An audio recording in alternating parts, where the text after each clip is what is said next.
Magandang araw po sa inyo, Sir Blair, at maging sa lahat ng masugid niyong tagapakinig. Isa lamang po ako sa mga nakasubaybay sa mga channel niyo, kaya naisipan kong magbahagi na rin ng kwento. May mga masasakit na pangyayari sa buhay natin na magpapabago sa ating buong pagkatao. May mga pagkakataon na ginagawa tayo nitong masama dahil napupuno tayo ng galit. Minsan pa nga, kini-question natin ang ating Panginoong Diyos kung bakit niya hinahayaan na mangyari sa atin ang ganon.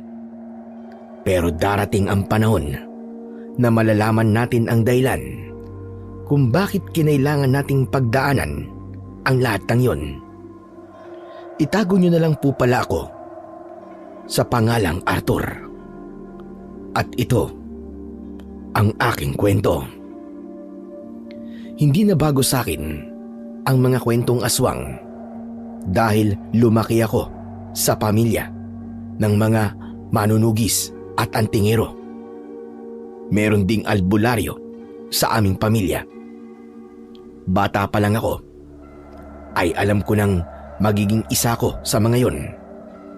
Nang magbinata ako, ay nagkaroon ako ng interes sa pagiging isang manunugis. Ang tatay kong si Ferdinand na isang manunugis na antingero ang nagsanay sa akin. Ikakasal na sana ako noon sa aking nobya na si Carmela nang isang napakasakit na pangyayari ang naganap. Sinalakay ng malakas na aswang na si Eladio ang aming lugar. Si Eladio ay matagal ng kaaway ng aming pamilya. Noon kasi ay sinalakay ni na tatay ang baluarte ni na Eladio at halos naubos nila ang mga alagad nito. Dahil doon ay nagkaroon ng personal na galit si Eladio sa aming pamilya. Sa kasamaang palad, isa si Carmela sa napaslang. At ang masakit pa ay saksi ako nang patayin ni Eladio ang aking nobya. Isang umaga, kakatapos lang ilibing ni Carmela sa sementeryo. Kami na lang ni tatay ang nakatayo sa harapan ng libingan ng aking nobya. Nakatitig ako sa puntod niya at kahit wala ng luhang pumapatak mula sa mga mata ko, ay ramdam ko pa rin ang sakit ng kanyang pagkawala. Anak, umuwi na tayo. Kanina pa tayo rito. Madilim na ang langit at mukhang anumang oras ay babagsak na ang ulan. Tay, wala man lang akong nagawa para iligtas si Carmela. Naturingan pa naman akong manunugis. Pero sarili kong nobya, hindi ko nagawang iligtas sa hayop na si Eladio na yun. Huwag mong sisihin ang sarili mo, Arthur. Alam ko, anak, na kung may magagawa ka lang noon, ay hindi mo hahayaan na may mangyaring masama kay Carmela. Ngunit, pinagtulungan ka ng mga aswang habang pinapatay ni Eladio si Carmela. Kung meron man dapat sisihin sa nangyari, ay walang iba kundi si Eladio. Tama ka, tay. Si Eladio ang dapat sisihin sa pagkamatay ni Carmela. Kung hindi siya sumalakay sa baryo natin, ay kasama ko pa sana si Carmela. At matutuloy pa ang kasal namin sa susunod na buwan. Sa ginawa niya, ay tinanggalan niya ako ng karapatan na maging masaya kasama ang babaeng mahal ko. Sinusumpa ko. Hindi ko siya mapapatawad. Huwag ka mag-alala, anak. Makaligtas man si Eladio sa parusa rito sa lupa, ay hindi siya makakaligtas sa parusa sa kanya ng Panginoon Diyos. Hindi, tay. Hindi ako papayag na hindi niya pagbayaran ang pagkuha niya sa buhay ni Carmela. Sisiguraduhin ko na magsisisi siya hanggang sa kahuli-huli ang hininga niya. Bakit ano ba naiisip mong gawin? Huwag mong sabihin, napapatayin mo si Eladio. Aba, Arthur, wala na sina Eladio sa baryo natin. Umalis na sila nung huling beses na umatake sila. Sigurado ako na magtutugo sila sa ibang lugar para doon naman magasik ng lagim. Wala akong pakialam kahit saang lupalop pa siya magpunta dahil hahanapin ko siya. At hindi ako titigil hanggang hindi ko siya napapatay. Matapos ko yung sabihin ay tumalikod na ako at lumbas ng sementeryo. Sumakay ako sa aking kabayo na si Hagibis at pinatakbo ko siya pauwi sa aming bahay. Si Hagibis ay iniregalo sa akin ng tatay ko nung 18 kaarawan ko. Simula noon ay ako na ang personal na nag-alaga sa kanya.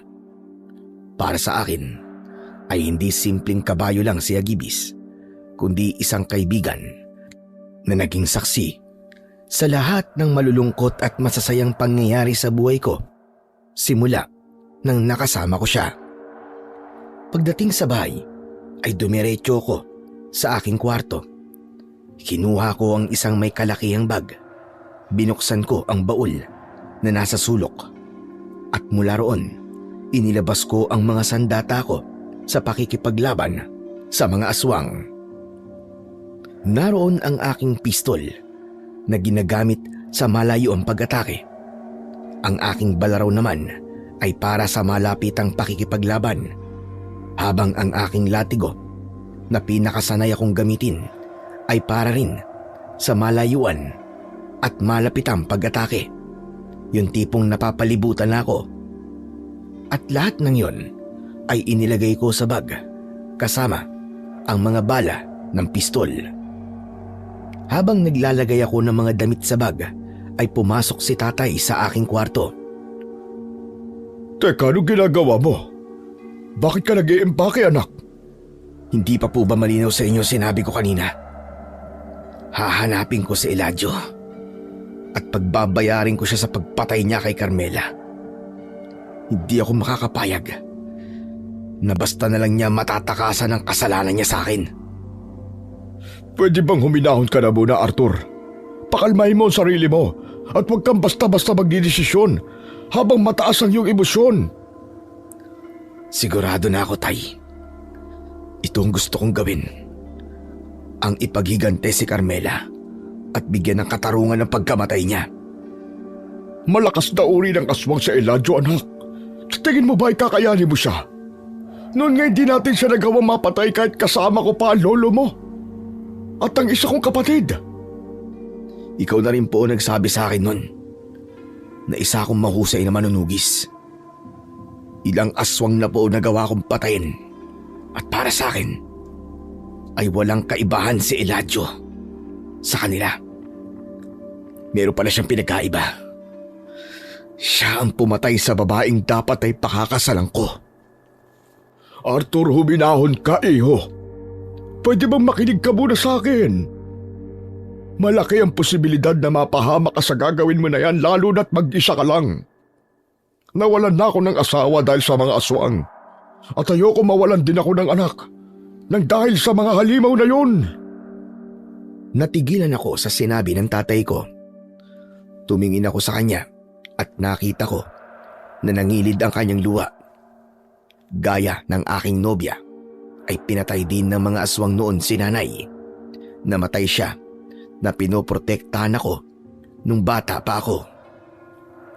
Nakikiusap ako sa iyo, anak. Makinig ka naman sa akin. Kung gusto mo maghiganti kay Eladio, ay kailangan mo yung pagplanuhan ng mabuti.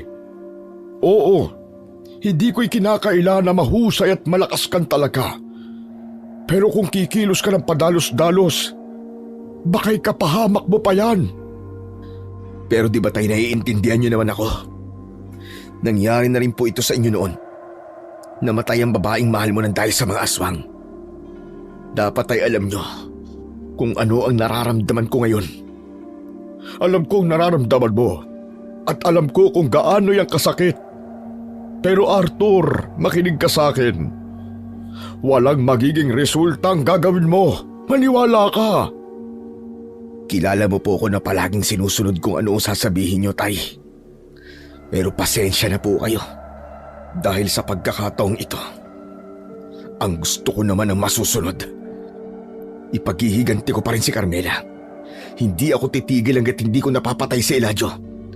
Kahit ano pong sabihin nyo sa akin. ay hindi na magbabago ang desisyon ko. Sa palagay ko, ay hindi ko na nga mababago pa kung ano ang gusto mong gawin. Pero kung itutuloy mo ang paghahanap mo kay Eladio, ay di ko pwedeng hayaan na mag-isa mo siyang haharapin. Ano pong ibig niyong sabihin? Sasamahan kita. Dalawa tayong maghahanap at papatay sa kanya. Pero tay, ako lang ang dapat gumawa nito. Sa akin lang may atraso sa Eladio. Sa'yo lang ba? Paano naman ang mga taong pinatay niya sa baryo natin bukod kay Carmela? Sa tingin mo ba, ay hindi ako nasasaktan sa pagkawala nila? Lalo na't karamihan sa kanila ay mga malalapit sa atin. Hindi mo ba napansin na halos lahat ng pinatay ni Eladio ay mga taong alam niya na mahalaga sa atin? Matalino si Eladio, anak. Napakatuso niya. Sigurado ako na bago ang pag-atake niya rito, ay nagmanman muna siya at inalam niya kung sino-sino ang dapat niyang patayin. Kaya kung itutuloy mo ang pinaplano mo, sasama ako sa iyo. Umurong ang dila ko sa sinabi ni tatay.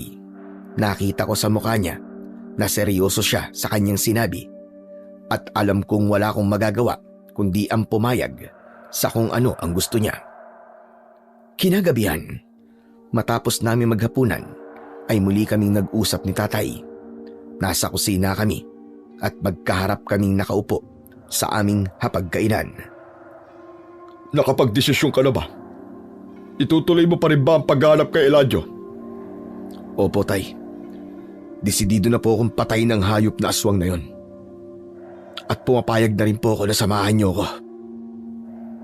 Mabuti naman at pumayag ka nang sumama ako sa iyo.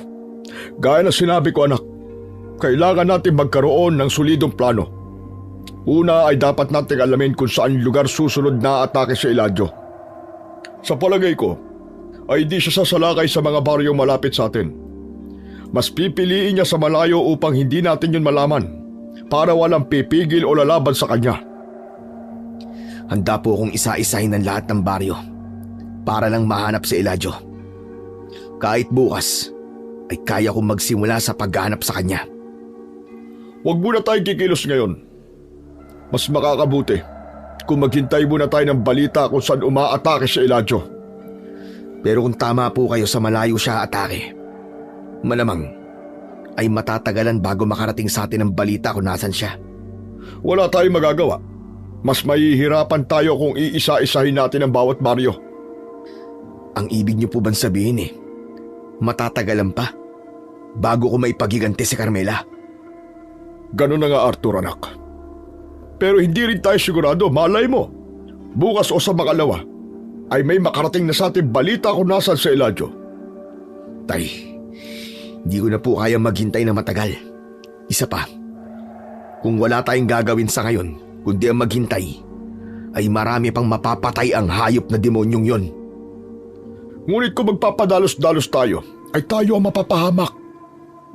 Hindi ba't isa sa itinuro ko sa iyo ay ang magplano? Napakahalaga ng pagpaplano sa mga kagaya nating manunugis. Oo nga pala, hintayin mo ko rito. Dahil meron akong ibibigay sa iyo.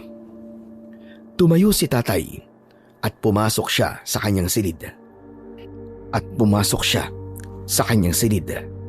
Habang hinihintay ko siya, ay mariin kong naikuyom ang aking mga kamao. Alam ko sa sarili ko na hindi ko kayang gawin ang plano ni tatay. Hindi ko kayang maghintay at walang gawin habang patuloy na kumukuha ng mga inosenteng buhay si Eladio. Hindi ko kayang manatili lang sa bahay habang alam kong malayang pumapatay ang aswang na kumitili sa buhay ni Carmela. Napapitlag ako nang bumalik na si tatay. Muli siyang umupo at inilapag niya sa harapan ko ang isang kwintas na may palawit na kulay puti na bagay. May hahalin tulad. Sa dulo ng sungay ng isang hayop ang palawit ng kwintas. Tay, ano po yan? Yan ang mutya na sungay ng puting kalabaw. Ipinamana pa sa akin yan ng lolo mo bago siya sumakabilang buhay. Kung sino man ang magsusuot ng mutyang yan, ay tataglayin ang lakas ng isang kalabaw. Pero dahil nagmula yan sa isang kakaibang kalabaw, ay meron din niyang kakaibang kapangyarihan Hindi lang lakas ang tataglayin ng nagmamayari niyan, kundi bilis at tapang sa pakikipaglaban sa mga aswang. Hindi ko po akalain na meron pala kayong ganyang uri ng mutya.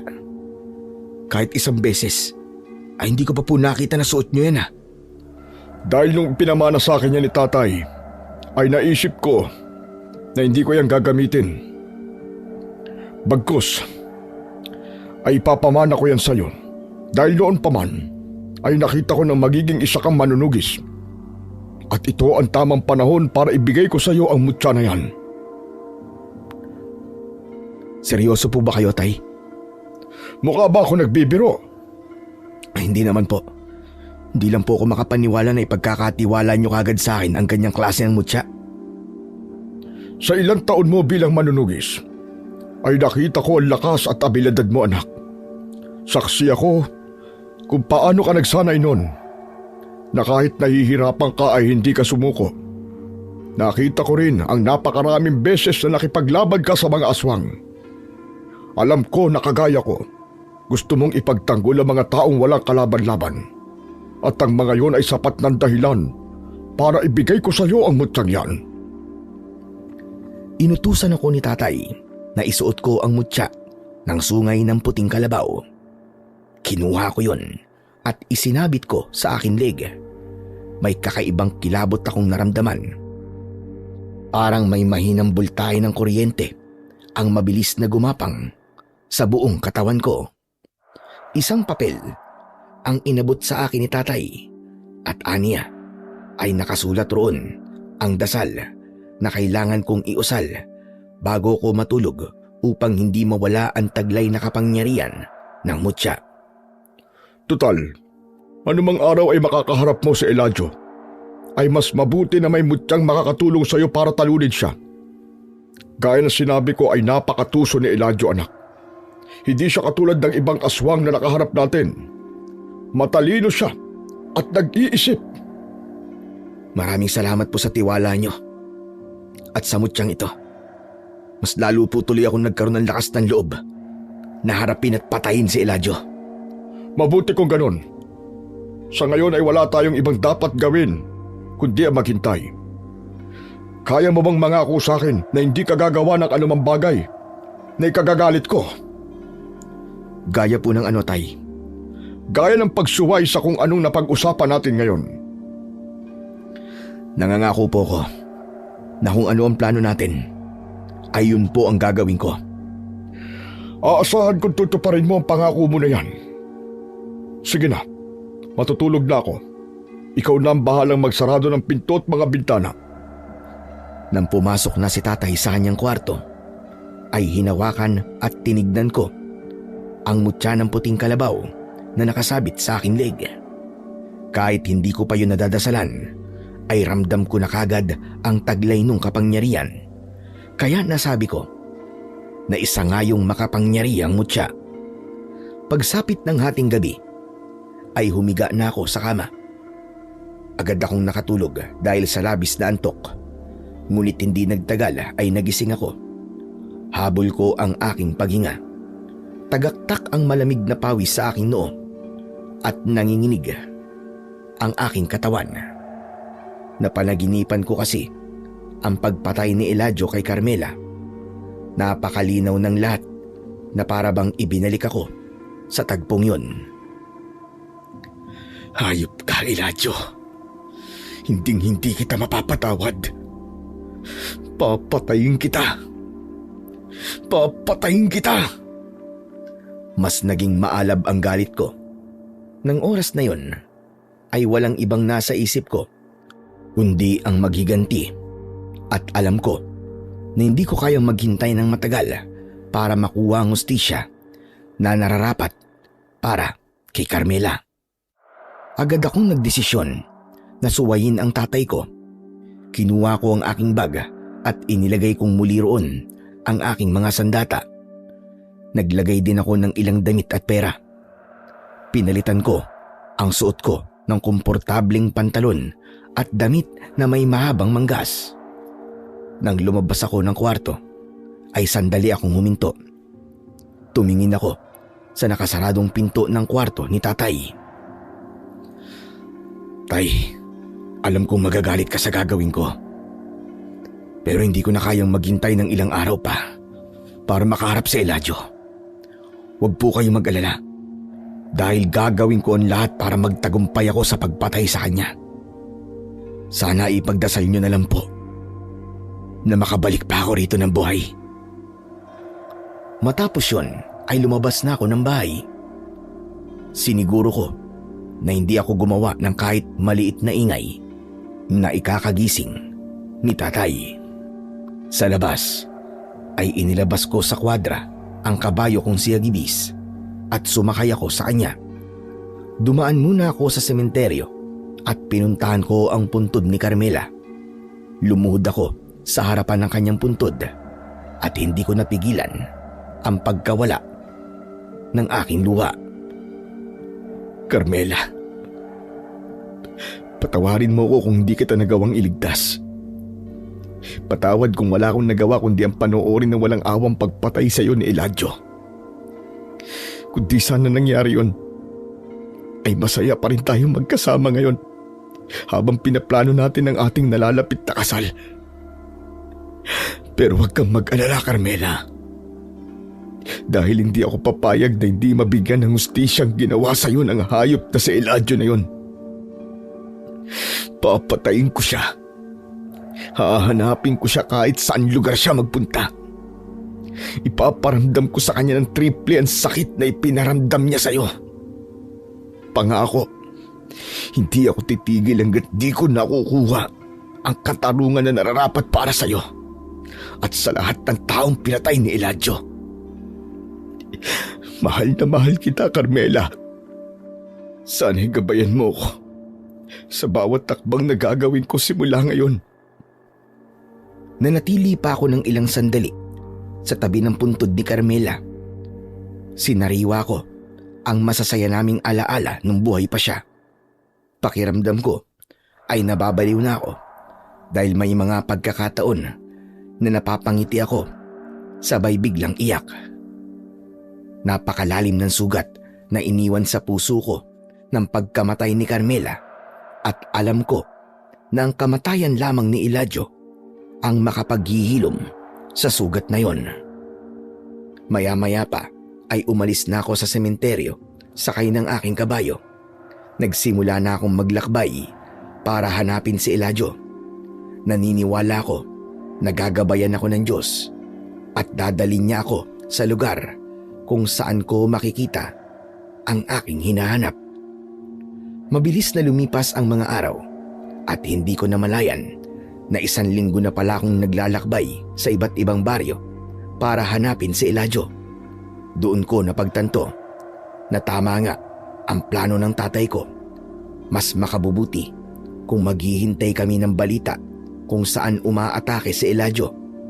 Inakala ko kasi na sa gagawin ko ay mas mabilis ko siyang mahanap, pero nagkamali ako.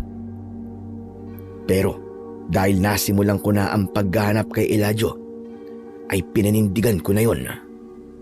Isang umaga, habang nasa isang baryo ko, ay narinig ko ang usap-usapan na may nakita silang isang aswang doon nung nakaraang gabi.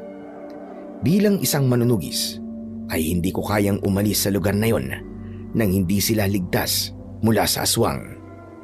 Kaya nanatili ako ron at pagsapit ng gabi ay tinugis ko ang aswang. Gamit ang mutya ng sungay ng puting kalabaw at ang aking mga sandata ay nagawa ko namang patayin ang aswang. Matapos yon ay nagpalipat-lipat pa ako sa ibang baryo at sa tuwing nalalaman ko na may aswang sa lugar na napupuntahan ko ay hindi ako umaalis doon hanggat hindi ko napapatay ang aswang na gumagambala sa kanila. Sa kabila ng ginagawa kong pagtulong ay mas pinili kong huwag magpakilala sa mga tao. Kaya sa tuwing nakikipaglaban ako ay tinatakpan ko ang ilong at bibig ko ng isang pulang bandana. Hanggang sa napunta na ako sa isang baryo kung saan napag-alaman ko na may 2 aswang ang umaatake tuwing gabi. Sa lahat ng baryong napuntahan ko ay yun ang unang beses na may higit sa isang aswang ang umaatake. Habang namamahinga ko at kumakain ng mais sa tabi ng daan, ay hinayaan ko si Agibis na kumain ng damo. Maya-maya ay isang binata ang lumapit at akmang hahawakan si Agibis, pero nagwala ang kabayo. Agad kong pinakalma si Agibis at matalim kong tinignan ang binata. Ano bang ginagawa mo? Hindi ka ba nag-iisip? Hindi mo ba alam na hindi mo pwedeng hawakan ng isang kabayo lalo na't hindi ka nito kilala? Pasensya na. Nagandaan lang kasi ako sa kabayo mo kaya hindi ko napigilan ng sarili ko na hawakan siya eh. Pero kung nasipa ka niya, hindi ako pansisisihin mo. Bibigyan mo pa ako ng problema. Pasensya na talaga. Akala ko kasi ayos lang nahawakan siya kahit hindi niya ako kilala. Sa susunod magsabi ka muna sa akin at hindi yung basta ka nalang hahawak sa kabayo ko. Magsasabi na ako sa iyo ngayon. Pwede ko bang hawakan ang kabayo mo? Hindi pwede. Kung kailan mainit na ang ulo ko, saka mo yung ginawa. Bumalik na ako sa pagkakaupo at muling kumain. Akala ko ay aalis na yung binata. Pero nanatili siyang nakatayo sa tabi ko. Tumingin ako sa kanya at napansin ko na tila natakot siya sa paraan ng pagtingin ko sa kanya. Ano pang tinatayo-tayo mo dyan? Umalis ka na. Teka, sandali lang. Hindi ka kasi pamilyar sa akin eh. Sa palagay ko, ay dayo ka dito sa lugar namin. Ano naman kung dayo ko? May problema ka ba ron? Meron. Alam mo kasi, may mga aswang na sumasalakay dito sa amin gabi-gabi. Kaya delikado kung dito ka mananatili. Mas mabuti na umalis ka na lang kaysa mapahamak ka. Ano bang pakialam mo kung mapahamak ako? Kung may mangyaring masama sa akin ay hindi mo na yung problema. Sa akin problema yon. Isa pa, kaya kong sarili ko. Sugit naman ito. Nagpapaalala lang naman ako eh. Pero, saan ka ba nakatira? Kanino ka tumutuloy? Bakit ba ang dami mong tanong? Sino ka ba ha? Ako si Kaloy. Isa akong residente sa baryong to. Ayoko lang na merong napapahamak sa mga tao dito kahit dayo lang. Kaya gusto kong malaman kung meron kang tinutuluyan na bahay. Wala akong tinutuluyan na bahay rito. Okay ka na ba? Nasagot ko na ang tanong mo kaya umalis ka na. Hindi mo ba narinig ang sinabi ko sa'yo kanina? May mga aswang na sumasalaki dito tuwing gabi. Hindi mo rin ba narinig ang sinabi ko? Kaya ko ang sarili ko. Pero delikado kung wala kang bahay na matutuluyan. Pero kung gusto mo, doon ka na lang sa bahay ko. Wala naman akong kasama ron eh. At bakit naman ako magtitiwala sa isang kagaya mo? Hindi nga kita kilala. Gusto ko lang naman tumulong. Kumbagay nagmamagandang loob lang ako kaya wag mo sanang masamain ang mga sinasabi ko sa'yo. Hindi ko kailangan ng tulong ng kahit na sino. Baka pwede ba? Lubayan mo na ako. Iwan mo na ako rito. Ikaw ang bahala. Basta walang sisiyan ha. Pero kung sakaling magbago ang isip mo, ang bahay ko ay yung nasa tabi ng puno ng kaimito sa may bandang dulo nitong baryo. Puntahan mo lang ako ron kapag kailangan mo na matutuluyan. Matalim kong tinapunan ng tingin yung binata at hindi na ako nagsalita pa. Nang umalis na siya, ay napailing na lang ako. Ramdam ko naman ang sinseridad ng binata at alam kong nag-aalala talaga siya sa akin. Ramdam ko na nais niya talagang tumulong pero alam ko na hindi ako magtatagal sa lugar na yon kaya ayokong nakikipagkaibigan. Pagsapit ng gabi ay mas naging tahimik ang baryong yon. Nakatago ako sa dilim at nakikiramdam. Alam ko na sa gabing yon ay sasalakay ang dalawang aswang. At hindi nga ako nagkamali dahil hindi nagtagal ay may narinig akong humihingi ng tulong. Boses yon ng isang lalaki. Pinuntahan ko ang pinagmumulan ng sigaw at nakita ko na hinahabol ng dalawang aswang yung binatang kumausap sa akin kanina. Hawak niya ang duguan niyang braso. Agad kong itinakip. ang bandana ko sa kalahati ng aking muka. Sumakay ako sa aking kabayo at tumakbo yun pasalubong sa lalaki. Tulong! Tulungan niyo ako! Inaatake ako ng mga aswang! Saklolo! Nang malapit na ako sa binata, ay inabot ko ang kamay ko sa kanya. Nang hawakan niya ang kamay ko, ay hinila ko siya ng malakas at isinakay ko siya sa kabayo. Gamit ang pistol, ay binaril ko ang isang aswang. 2 magkasunod na bala ang bumuon sa gitna ng noo ng aswang na agad nitong ikinamatay. Bumaba ako sa kabayo upang harapin ang isa pang aswang. Hinampas ko siya ng latigo. Lumata yun sa kanyang katawan. Galit na galit siyang sumugod at nang akmang kakalmutin niya na ako, ay mabilis akong yumuko sabay saksak ng balaraw sa kanyang tiyan. Pagtayo ko ay hindi ko naiwasan ang pagbaon ng mga kuko ng aswang sa aking tagiliran. Impit ako napasigaw pero hindi ako pinanghinaan ng loob. Pinaghahampas ko siya ng latigo at saka ko siya binaril sa tapat ng kanyang puso. Matapos yun ay bumagsak na siya at nangisay hanggang sa mamatay. Nagulat ako nang biglang may yumakap sa akin. Agad kong itinulak ang taong yumakap sa akin. Maraming salamat sa pagliligtas niyo po sa buhay ko. Akala ko talaga'y mamamatay na ako kanina. Walang anuman. Pero sa susunod, huwag mong niyayakap ang isang tao nang hindi ka nagpapaalam. Pasensya na. Sobrang natuwa lang kasi ako eh. Pero sino ka ba? Pwede mo bang alisin ang bandanang nakatakip sa mukha mo? Para makilala ko kung sino ang nagligtas sa akin. Hindi mo na kailangan malaman kung sino ako. Ganun ba? Pero saan mo nakuha ang ganung kakayahan? Ngayon lang ako nakakita ng isang tao na nakipaglaban sa 2 aswang. Para mapatay mo sila ng mag-isa, ay masasabi ko na talagang dalubhasa ka sa pakikipaglaban. Isa akong manunugis. Yan lang ang sagot na pwede kong ibigay sa'yo. Ngayon, ay ligtas na ang baryo niyo sa mga aswang.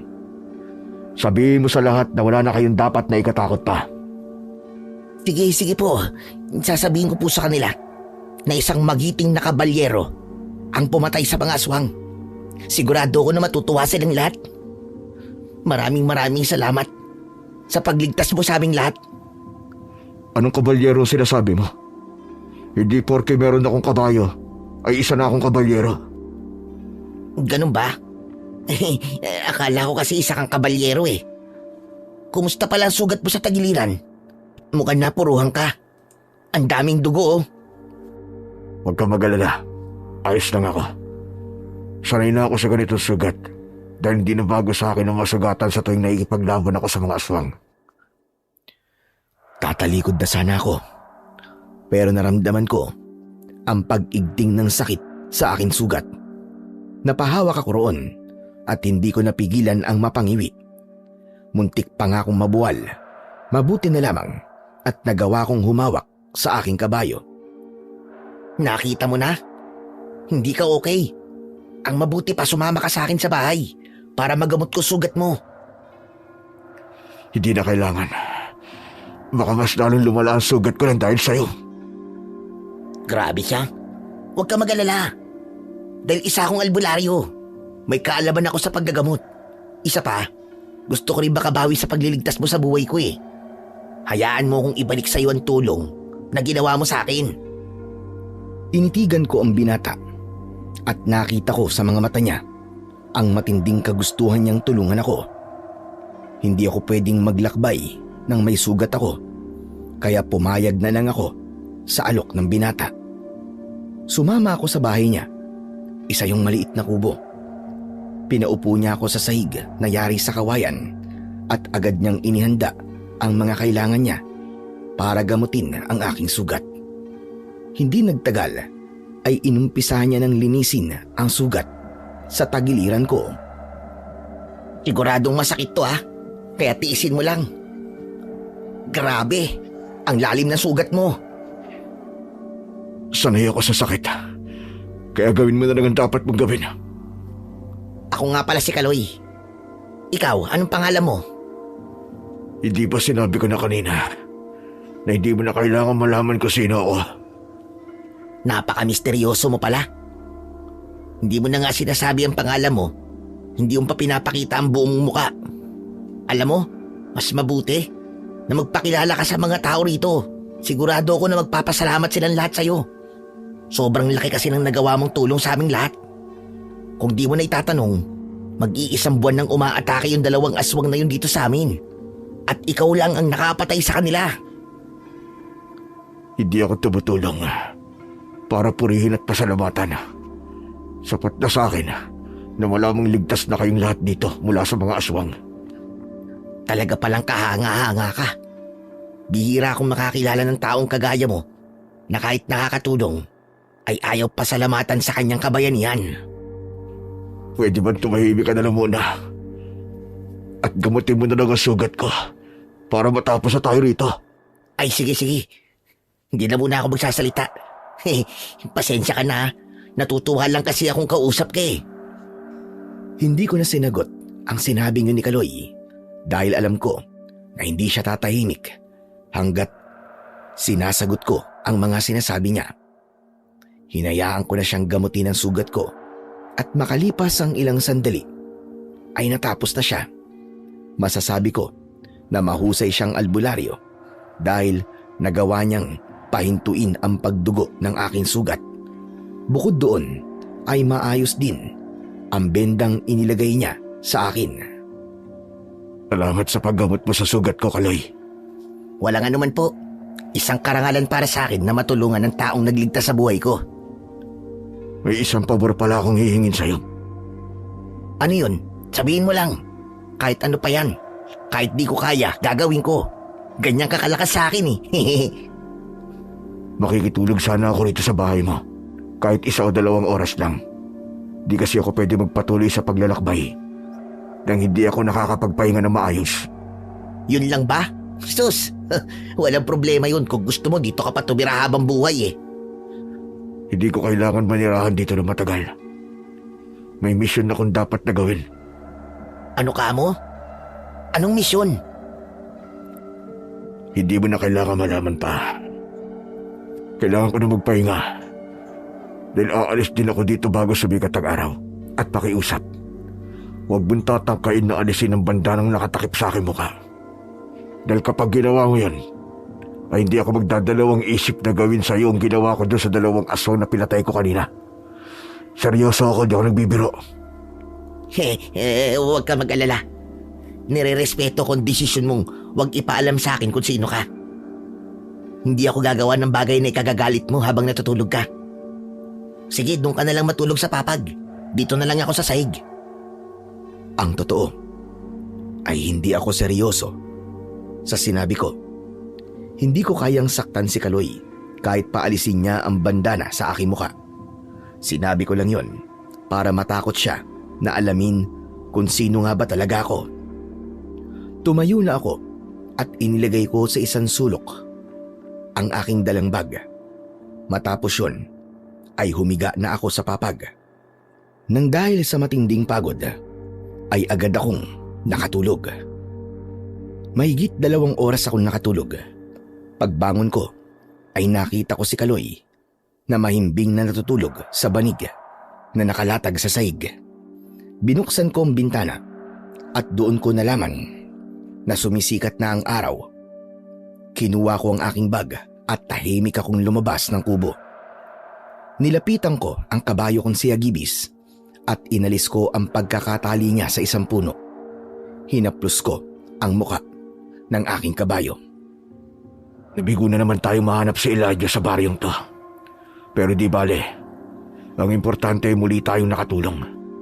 At nararamdaman ko na nalalapit na ang paghaharap namin ni Elijah. Ngayon, Hagibis, ang gusto ko ay dalhin mo ko dun sa lugar kung saan maaaring naroon ang aswang na hinahanap natin. Sumakay ako kay Hagibis at pinaglakad ko siya ng marahan upang hindi agad siya mapagod. Makalipas ang ilang sandali ay tuluyan na kaming nakalabas ni Agibis sa baryong yon. Dumaan kami sa gubat at nang may nakita akong malinis na ilog ay hinayaan kong uminom muna roon ang aking kabayo. Umupo ako sa isang bato sa tabi ng ilog at inisip ko ang tatay ko. Medyo matagal na kasi ang nakalipas simula nang umalis ako sa aming bahay nang walang paalam.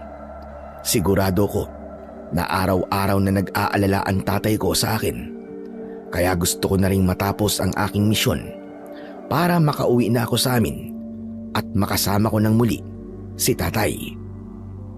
Nagulat ako nang mula sa kung saan ay may paulit-ulit na sumigaw ng salitang kabalyero.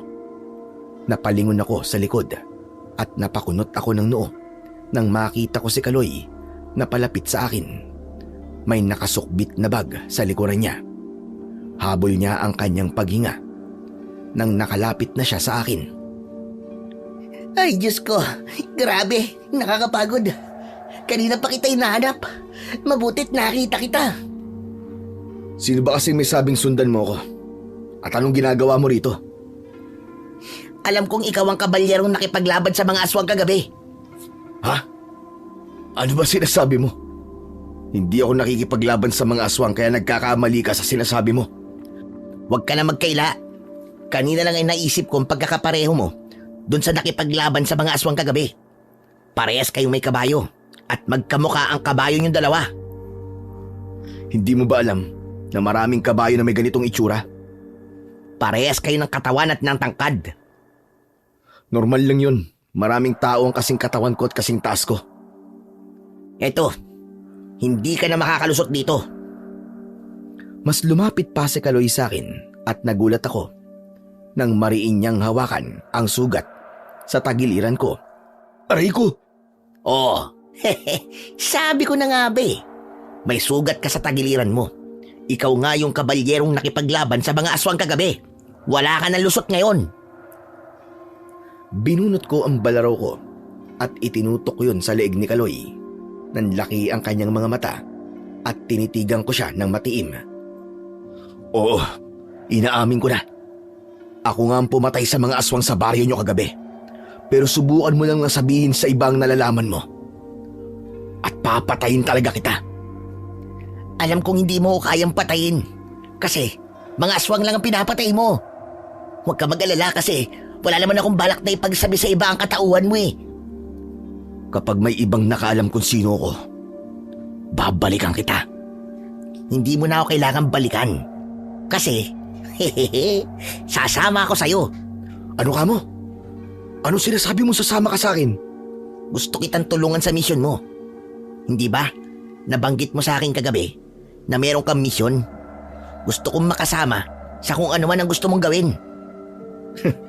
Nagpapatawa ka ba? Wala kang maitutulong sa akin. Ang mabuti pa, umuwi ka na at itikom mo na lang yung bibig mo. Isa akong albularyo, hindi ba? Kapag nasugatan ka sa pakikipaglaban, ay ako ang gagamot sa mga sugat mo. Hindi man kita matulungan sa pakikipaglaban, ay pwede naman kitang tulungan pagdating sa bagay na yon. Wala kang alam kung gaano kadelikado ang ginagawa ko. Kapag may nangyaring masama sa'yo, paniguradong ako ang sisisihin ng pamilya mo. Eh wala na akong pamilya. Mag-isa na lang ako sa buhay. Ang totoo niyan ay pinatay ng mga aswang ang buong pamilya ko. Isa sila sa mga unang biktima ng 2 aswang na pinatay mo. Simula nang naulila ako, ay palagi kong tinatanong ang Diyos kung ano bang dahilan kung bakit ako nabubuhay. Nang nakilala kita at nalaman kong meron kang misyon, ay naisipan ko na tulungan ka. Baka kaya hindi ako namatay nang gabing umatake ang mga aswang sa bahay namin ay dahil meron pa akong kailangan gawin dito sa mundo. At yun ay ang samahan ka sa misyon mo. Nangangako ko na hindi ako magiging pabigat sa'yo. Ikinalulungkot ko nangyari sa pamilya mo. Pero hindi kita hayaang sumama sa akin. Bumalik ka na sa baryo nyo. Isa kang albularyo. Manggamot ka na lang ng mga may sakit doon. Isa nga akong albularyo. Pero wala namang may tiwala sa akin. Lahat sila iniisip na hindi ako magaling kasi bata pa ako. Arang-awa mo no. Isama mo na ako sa'yo. Ang totoo niyan, dala ko na ang ilang mga gamit at mga gamot na kakailanganin mo kapag nasugatan ka. Nandito ng lahat sa bag ko. Parang awa mo na. Payagan mo na ako sumama sa'yo. Hindi ako makapaniwala nang lumuhod si Kaloy sa harapan ko. Para gawin niya yon, ay naisip ko na talagang desidido siyang sumama sa kung saan ako magpupunta. Tinignan ko siya ng diretso at mabilis ako nag-isip. Tumayo ka na nga dyan. Oo na, pumapayag na ako sumama ka sa akin. Talaga? Seryoso ka ba? Bakit parang ayaw mo maniwala? Gusto mo bang bawiin ko na lang ang sinabi ko? Hindi. Naniniwala na ako, ikaw naman. Hindi lang kasi ako makapaniwala na pumapayag ka nang sumama ako sa'yo. Masayang tumayo si Kaloy. Yayakapin niya sana ako. Pero tila naalala niya yung sinabi ko na hindi siya pwedeng nangyayakap nang hindi nagpapaalam. Kaya hindi niya itinuloy ang pagyakap niya sa akin. Ngayon pa lang isasabihin ko na sa'yo na delikado ang misyon na ginagawa ko. Maaari mo tong ikapahamak o hindi kaya ay ikamatay. Wala akong pakialam. Mas okay po na mamatay ako na meron akong ginagawang maganda. Pero, nagpupunta ka ba talaga sa iba't ibang lugar at pinapatay mo ang mga aswang doon? Yung bang misyon na sinasabi mo? Hindi. May isang partikular na aswang akong hinahanap. Si Eladio. Pinatay niya ang nobya ko at hinahanap ko siya para pagbayarin siya sa napakalaking kasalanan niya sa akin. Ngayon naiintindihan ko na kung bakit ganyan na lang kalaki ang galit mo sa mga aswang. Pero huwag ka mag-alala dahil tutulungan kita sa abot ng aking makakaya. Ay, oo nga pala. Pwede ko na bang malaman kung anong pangalan mo? Arthur. Arthur ang pangalan ko. Ang mabuti pa umalis na tayo. Kailangan bago lumubog ang araw ay may baryo na tayo mapupuntahan. Sige na. Sumakay ka na rin kay Hagibis. Sino nga Gibis? Yang kabayo ko. Pero baka magalit na naman siya sa akin kagaya nung una. Akong bahala, kakausapin ko lang siya. At hindi na siya magwawala, kagaya nung unang beses. Nahahawakan mo sana siya. Lumapit ako kay Hagibis at kinausap ko siya. Sinabi ko sa kanya na simula sa araw na yon ay makakasama na namin si Kaloy sa aming paglalakbay. Ipinakilala ko si Kaloy sa aking kabayo at nang sumakay na si Kaloy kay Hagibis ay hindi na ito nagwala. Hindi nagtagal ay nagsimula na ulit akong maglakbay, pero sa pagkakataong yon ay kasama ko na si Kaloy. Hindi man ako sigurado kung talagang makakatulong siya sa akin, pero mas minabuti ko na isama na lang siya dahil naramdaman ko ang matindi niyang kagustuhan na malaman kung meron pa ba siyang silbi sa mundo. Makalipas ang ilang oras ay isang liblib na baryo ang aming narating. Sandali kaming namahinga sa ilalim ng isang mayabong na puno ng mangga na nasa tabi ng daan. Inakyat ni Kaloy ang puno at kumuha siya ng ilang piraso ng bunga. Pagbaba niya ay inabot niya sa akin ang isang hinog na mangga at nagsimula kaming kumain. Mukhang mapapakinabangan nga kita dahil magaling kang umakyat ng puno. Madali tayong makakakuha ng pagkain dahil sa abilidad mong yan. Hehehe, sabi ko naman sa'yo mapapakinabangan mo ko Ay oo nga pala. Gaano ka nakatagal na naglalakbay sa paghahanap mo doon sa aswang na sa Eladio? Sa tansya ko siguro mag-iisang buwan na rin. Grabe, matagal-tagal na rin pala. Saan mo naman natutunan yung pakikipaglaban mo sa mga aswang? Alam mo, sa totoo lang, kakaiba talaga ang galaw mo Masyadong mabilis para sa isang pangkaraniwang tao. Hindi na kasi bago sa angka namin ang pagiging manunugis. Kahit ang tatay ko ay isa ring manunugis.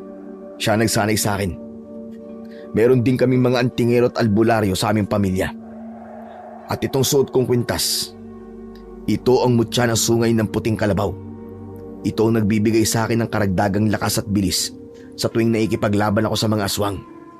Wow! Ang astig mo naman pala kung ganun. Hindi na ako dapat matakot sa mga aswang kasi kasama kita Parang lahat ng aswang ay kayang-kaya mong talunin sa laban.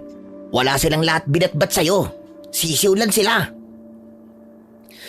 Hindi lahat. dahil iba-iba ang lakas at kakayahan ng mga aswang. Kagaya na lamang ni Eladio, kumpara sa mga aswang na nakakaharap ko ay masasabi ko na mas malakas siya sa mga yon. Kaya sigurado ako na mahihirapan akong talunin siya. Lalo na't matalino at napakatuso niya. O nga pala, huwag mong sasabihin kahit kanino mga sinabi ko sa iyo, ha. Lalo na ang tungkol sa mutya na meron ako. Hindi maganda na malaman ng mga kalaban ko kung saan nanggagaling ang aking lakas at bilis. Huwag kang mag-alala. Kung ano mga napag-usapan nating dalawa ay hindi makakalabas sa iba. Mapagkakatiwalaan mo ko, Arthur. Hindi ko agad binibigyan tiwala ako sa taong kakakilala ko pa lang. Kailangan mo munang patunayan sa akin ng maraming beses na dapat nga kitang pagkatiwalaan.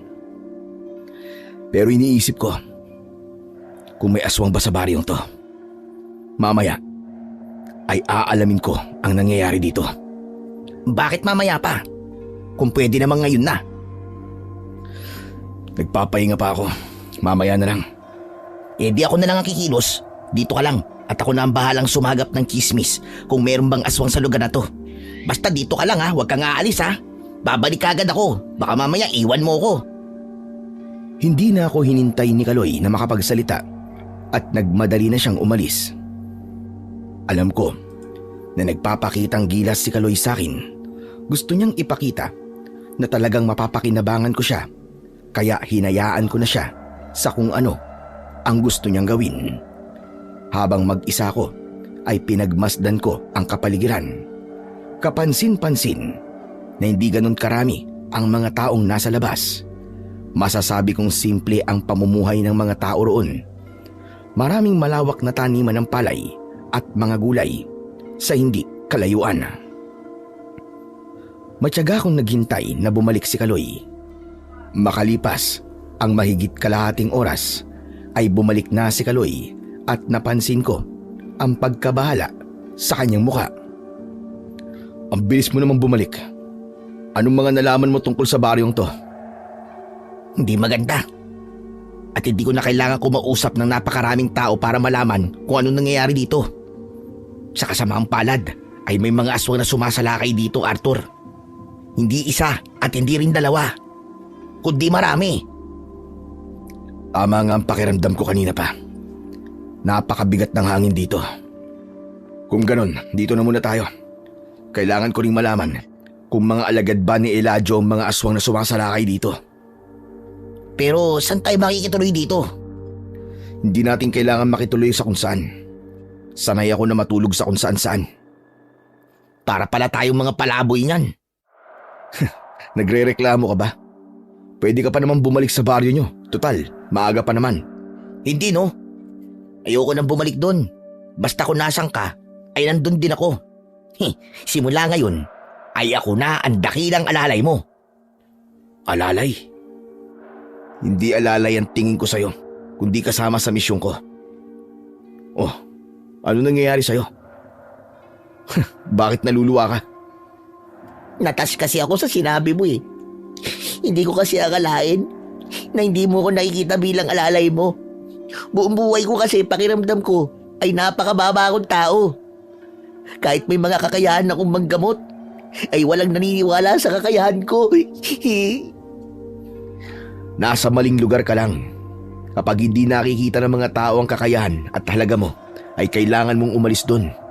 Maghanap ka ng lugar kung saan mararamdaman mong tanggap at pinapahalagaan ka ng mga taong nakapaligid sa'yo. Tama lang talaga na sumama ako sa'yo, Arthur. Iilang oras pa lang tayo magkasama, pero pinaramdam mo na kagad sa akin na mahalaga ako.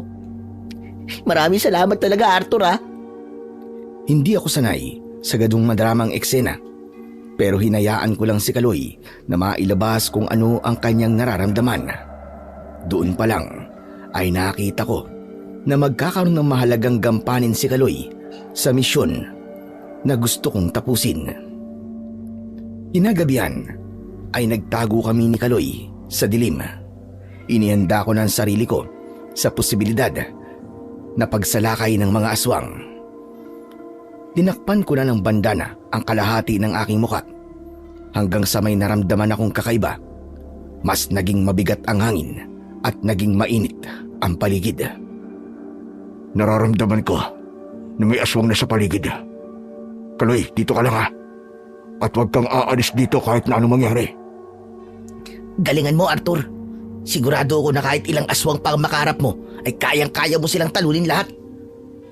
Kahit paano, ay mas lumakas ang loob ko dahil sa sinabi ni Kaloy. Iniwanan ko na siya at nagsimula na akong mag-ikot sa baryo habang sakay ng kabayo. Hindi nagtagal ay 3 aswang ang nakita kong mabilis na sumugod sa akin.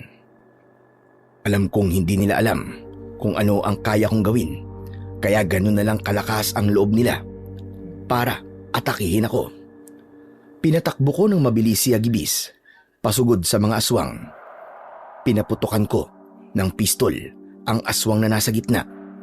Agad siyang bumulagta nang tinamaan siya ng bala sa noo. Dumaan ang kabayo sa gitna ng 2 aswang. Pinulupot ko ang latigo ko sa leeg ng aswang na nasa kaliwa at kinaladkad ko siya. Pinahinto ko si Agibis at mabilis akong bumaba sa kanya. Gamit ang balaraw ay nilaslas ko ang leeg ng aswang na kanina ay kinakaladkad ng kabayo. Habang ang natitirang aswang ay tatakas pa sana. Pero 2 beses ko siyang pinaputukan ng pistol sa likod ng kanyang ulo na agad naman niyang ikinamatay. Pagsakay ko sa kabayo ay napansin ko ang mga taong nakasilip sa bintana ng kani-kanilang mga bahay. Hindi sila makapaniwala sa kanilang nasaksihan. Agad kong pinatakbo palayo si Agibis hanggang sa tuluyan na kaming nilamon ng kadiliman. Binalikan ko si Kaloy kung saan ko siya iniwanan. Pagbaba ko ng kabayo ay agad niya akong sinalubong. Grabe! Idol talaga kita, Arthur! Biruin mo! 3 aswang ang pinatumba mo ng ganong kabilis! Anak ng putya. Ibig sabihin sinundan mo ko kaya alam mo kung ilang aswang ang kinalaban ko. Oo. Gusto ko kasing makita ulit ang pakikipaglaban mo sa mga aswang eh. Talagang humahanga kasi ako sa galing mo. Hindi ba sabi ko sa'yo? Dito ka lang at huwag kang aalis. Paano kung may iba pa palang aswang kanina? Tapos ikaw ang inatake? Pasensya ka na. Hindi ko kasi napigilan ang sarili ko eh. Pero hindi ka naman nasugatan, di ba? Hindi. Kahit galos wala akong nakuha. Mabuti naman. Pero aalis na ba tayo rito? 3 aswang na kasi yung pinatay mo eh. Hindi muna. Kailangan ko muna masiguro na wala nang aswang sasalakay dito bago tayo umalis. Isa pa, ikaw na rin na nagsabi sa akin na maraming aswang ang namemerwisyo dito. Kaya may posibilidad na may iba pang mga aswang ang aatake sa mga darating panggabi. Siguro, kailangan may makausap akong tao na higit na may alam sa pangyayari rito. Ako nang bahala dyan. Bukas ng umaga mag-iikot-ikot ulit ako rito at magtatanong sa mga tao. Sige, ikaw nang bahala pagdating sa bagay na yan. Sa ngayon, magpapahinga at matulog na muna tayo. Humiga na ako sa inilatag ni Kaloy na dahon ng saging. Ipinikit ko na ang aking mga mata at kahit hindi ako komportable sa aking higaan, ay pinilit ko pa rin matulog. Kalat na ang liwanag sa paligid nang magising ako. Nagtaka ko dahil hindi ko nakita si Kaloy. Inalis ko ang pagkakatali ni Agibis sa puno at dinala ko siya sa madamong bahagi ng kinaroroonan ko para makakain siya. Habang pinapakain ko si Agibis, ay siyang pagdating naman ni Kaloy. Sa ka ba galing? Ang akala ko iniwan mo na ako eh. Bakit? Malulungkot ka ba kapag iniwanan kita? Puro ka talaga kalokohan eh. Saan ka nga nagpunta? Hindi ba't sabi ko iaalamin ko kung meron pang mga aswang dito? Gumising talaga ako na maaga para magawa ko yung trabaho ko. At alam mo ba kung sino nakausap ko kanina? Yung mismong kapitan ng baryong to, si Kapitan Erning. Ano sabi niya sa'yo? Ang sabi niya maraming aswang daw talaga sumasalakay dito. Hindi lang 3. Kaya mukhang marami-rami ka pang dapat na patayin. Tama ka. At mukhang matatagalan tayo bago makaalis sa lugar na ito. Yan nga rin ang naisip ko kanina eh. Kaya gumawa ko ng paraan para meron tayong bahay na matutuluyan habang nandito tayo. Kaloy, hindi tayo pwedeng makituloy sa bahay ng ibang tao. Hindi ako pwedeng tumira na may kasamang iba maliban sa'yo. Baka malaman nila na ako nakikipaglaban sa mga aswang. Siyempre, naisip ko na rin yan. Huwag ka mag-alala. Dahil dun sa bahay kung saan tayo titira, ay tayong dalawa lang ang naroon. Wala tayong ibang kasama. Ano ka mo? Paano ka nakakuha ng bahay na tayong dalawa lang ang titira? Hindi ba ang sabi ko ay kinausap ko kanina si Kapitan Erning? Nagtanong kasi ako sa kanya kung meron ba tayong trabaho na pwedeng pasukan dito. Ang sabi niya, naghahanap siya na mag-aalaga at magbabantay sa taniman niya ng mga gulay. Pinatay daw kasi ng mga aswang yung dating trabahador niya eh. Kaya yun, ang sabi ko, tayong dalawa na lang kuhain niya. At pumayag naman siya. Kaya pupunta tayo ngayon sa bahay niya para makilala ka niya. Aba, maganda yung naisip mo ah. Matalino ka rin pala. Sabi ko naman sa'yo, di ba? Mapapakinabangan mo rin ako, hindi lang sa paggamot ng sugat mo. Pero alam mo ba, Arthur? May mga tao palang nakakita sa pakikipaglaban mo dun sa 3 aswang kagabi. Nakita ko nga rin sila eh. May mga taong sumilip sa mga bahay nila. Grabe nga mga sinasabi nila tungkol sa'yo eh. Hangang-hanga sila sa ginawa mo. Ikaw pa lang pala ang nakapatay ng aswang dito. Kahit nga sila sinasabi nila na isa kang kabalyero. Ayan ka na naman sa pagtawag sa akin ng ganyan eh. Hindi nga sabi ako isang kabalyero. Hindi naman ako may sabi nun, sila na eh. Yung mga taong nakatira rito ang tumatawag sa'yo ng kabalyero. Saka, para ka naman kasi talagang kabalyero kasi nakasakay ka sa kabayo. Tapos pinagtatanggol mo pa ang mga tao, di ba? Kaya dapat, simula ngayon, ay masanay ka na nang tinatawag kang kabalyero. Bahala kayo kung anong itatawag niyo sa akin. Saka sa bagay, wala namang masama sa isang pagiging kabalyero. Ama ka. Pero mamaya na tayo mag-usap. Punta na natin si Kapitan Erning sa bahay niya kasi naghihintay na siya sa atin doon. Matapos yun, ay sumama na ako kay Kaloy papunta sa bahay ng sinasabi niyang Kapitan Erning. Pagdating doon, ay isang matandang lalaki na may matikas na tindig ang sumalubong sa amin. Nalaman ko na siya si Kapitan Erning. Pagkatapos nun, ay ipinakilala ko ni Kaloy sa kanya. Pinapasok kami ni Kapitan Erning sa bahay niya. Pinaupo niya kami sa sala at binigyan niya kami ng mainit na kape at pandesal na may palamang keso. Ikaw pala ang sinasabi ni Kaloy na kaibigan niya na makakasama niya sa pagtatrabaho sa gulayan ko. Ako nga po yun. Bukod sanay naman kayong dalawa sa trabaho at mukha rin kayong mapagkakatiwalaan. Kaya kayo na ang kukunin kong tagapangalaga sa aking gulayan.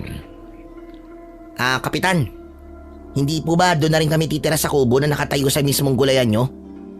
Oo, para mabantayan nyo rin yung maigi. Alam nyo kasi, may ilang mga nagnanakaw dito ng mga nakatanim na gulay at sa gabi sila umaatake. Bukod sa mga aswang, ay sila ang isa pa sa problema namin dito. Huwag po kayong mag-alala, Kapitan.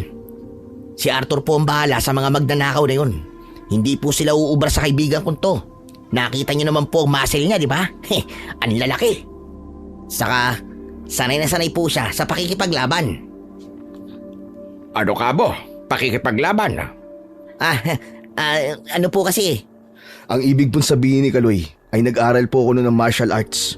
Kaya kahit papano, meron akong kaalaman pagdating sa pakikipaglaban. Ganun ba? Pero, pwede bang magsimula na kayo ngayon?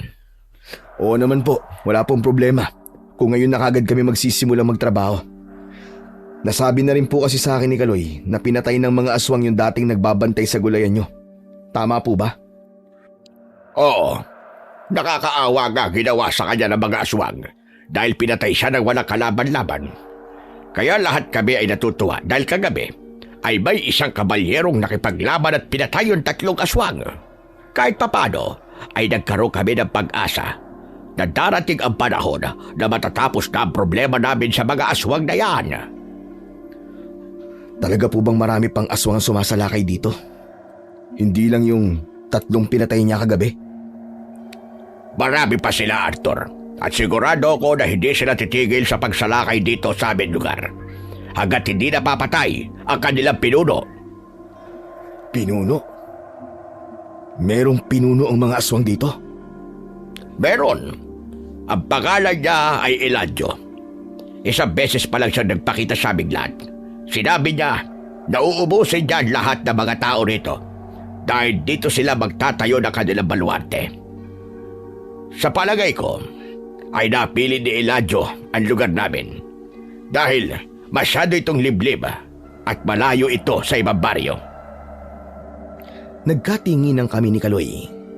Pagkarinig ko pa lang sa pangalan ni Eladio, ay agad nang kumulo ang dugo ko sa matinding galit. Hindi ako makapaniwala na sa wakas ay narating ko na ang lugar kung saan naroon ang aswang na pumatay sa aking nobya. Pinilit kong umakto ng kaswal sa harapan ni Kapitan Erning para hindi niya mahalata na kilala ko si Eladio. Dapat po talaga ay mag-ingat tayong lahat. Mas maganda na maging handa tayo lalo na't hindi natin alam kung kailan muling aatake ang mga aswang. Ewan ko ba? Kahit anong paghahanda ang gawin namin, ay wala pa rin kaming laban sa mga alagad ni Eladio. Kaya napakalaking bagay talaga ng pagdating ng misteryosong kabalyero na yon dito sa aming lugar. At siya na ang matagal na naming hinihintay na makapagpapalaya sa amin mula sa takot namin sa mga aswang. Magdasal lang po tayo palagi. Mas malakas pa rin po ang Diyos kaysa sa kahit na sinong mga aswang. Pero pwede po bang dalhin niyo na po kami ni Kaloy sa taniman niyo ng mga gulay para makapagsimula na po kami ng aming trabaho? O sige. Sumunod kayo sa akin. Nang tumayo na si Kapitan Erning, ay lumabas na kami ni Kaloy. Muli kaming nagkatinginan at alam ko na iisa ang tumatakbo sa utak namin ng sandaling yon. Nasa tamang lugar na kami dahil naroon si Eladio. Alam ko na anumang gabi ay maaaring magkaharap na kami ni Eladio at kapag nangyari yon ay sisiguraduhin ko na magtatagumpay ako na patayin siya upang maibigay ko na kay Carmela ang hustisya na nararapat para sa kanya. Nasa dulong bahagi ng baryo ang taniman ng gulay ni Kapitan Erning. Nasa harapan ng taniman ang isang maliit na kubo na kumpleto sa gamit. Sa tabi ng kubo ay naroon ang banyo at isang poso. Sinabi sa amin ni Kapitan Erning ang mga dapat naming gawin at napag-usapan na rin namin kung magkano ang aming sasahurin. Nang nasabi na ni Kapitan Erning ang lahat ng dapat naming malaman, ay iniwanan niya na kami. Ipinasok ko sa kubo ang dala kong bag at sinundan ako roon ni Kaloy. Sa wakas, nahanap mo na rin ang lugar na kinaroroonan ng Eladio na yon. Nandito lang pala ang mokong na yon. Tama ka, Kaloy. Nagbunga na rin ang pagpalipat-lipat ko ng lugar. Nararamdaman ko na nalalapit na ang aming pagharap at sisiguraduhin ko na hanggang sa impyerno ay magsisisi siya sa pagpatay niya kay Carmela. Pero Arthur, handa ka na ba talaga sa pagharap nyo? Hindi ba sabi mo malakas na klase ng aswang si Eladio? Matagal na akong handa, Kaloy. Kung meron man dapat na maganda ay si Eladio yun. Pero hindi pa rin ako magiging kampante. Sinabi sa akin ng tatay ko na matalino at tuso si Eladio. Kaya malamang ay alam niya nang nandito ako at gagawa siya ng paraan para mahirapan akong talunin siya. Basta, naniniwala ako na kayang-kaya mo siya talunin, Arthur. Ikaw pa ba? Ang dami mo nang napatumbang aswang Tumiim ang bagang ko. Muli kong naramdaman ang matinding galit sa aking puso. Bumalik sa alaala ko ang gabing pinatay ni Eladio si Carmela sa mismong harapan ko. Kailangan kong masiguro na sa pagkakataong yun ay mapapatay ko na si Eladio. Hindi lang para mabigyan ng hustisya ang pagkamatay ni Carmela, kundi upang mapigilan din siyang patayin ang lahat ng mga tao sa baryong yon. Sa mga nakalipas na araw ay tila naging dalawa ang aking buhay. Sa umaga ay nagtatrabaho ko sa taniman ng gulay habang sa gabi ay isa kong manunugis na nakikipaglaban sa mga aswang. Ngunit may mga gabi na walang umaataking mga aswang, kaya kahit papano ay nakakapagpahinga ako. At sa tuwing may mga aswang ako na kailangan labanan, ay sinisiguro ko na kamatayan ang bagsak nila. Mas naging maugong ang usap-usapan sa baryong yun tungkol sa kabalyerong nakikipaglaban sa mga aswang. Marami ang humanga sa akin. Naging napakasaya ko, hindi dahil sa mga papuri, kundi dahil alam ko na sa ginagawa kong pagpatay sa mga aswang ay nagbibigay ako ng pag-asa sa mga tao. Isang gabi, sabay kaming kumakain ng hapunan ni Kaloy. Nagluto siya ng ginataang kalabasa at pritong tilapia.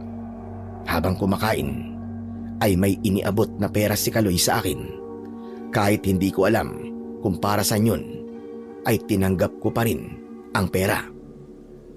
Ano to? Hindi mo ba alam kung ano yan? Pera yan. Bakit? Hindi ka pa ba nakakakita ng pera sa buhay mo? Ikaw talaga, oo. Alam kong pera to. Ang ibig ko sabihin para saan to at sa mo to kinuha. Yan na nga ba sinasabi ko eh.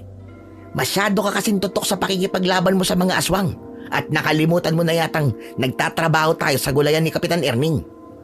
Sahod natin yan kasi 1 linggo na tayo nagtatrabaho kay Kapitan. Sa akin na niya ibinigay yung sahod mo at iabot ko na lang daw sa'yo. Sa totoo lang, ay hindi ko napapansin na nagtatrabaho tayo dito. Tama ka. Masyado ko nakatutok sa pakikipaglaban sa mga aswang. Iniisip ko na baka isang gabi ay biglang magpakita na sa akin si Eladio.